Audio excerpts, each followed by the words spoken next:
Amosinyo olemekezeka Father Provincial ansembe onse pamodzi ndi Akhristu. Ndayima pano funa kukamba mwachidule za cholinga cha mwambo uno, komanso mbiri ya Daniel Comboni ndi ansembe ake onse. Pa 17 Machi mwezi wapita uja, Papa Yohane Paulo wachiwiri adalengeza Ambuye Bishop Daniel Comboni kukhala wodala. Choncho pa chifukwa chimenechi tili kufuna kuthokoza Mulungu pozindikira zazikulu zomwe iye ali kuchita mu mpingo wake. Koma tsopano kodi Daniel Comboni adali ndani?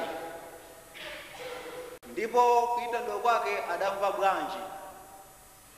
Nanga n'chifukwa chiyani akutchedwa wodala? Chabwino, Daniel Comboni anali mwana mmodzi mwa ana 8 m'banja mwawo.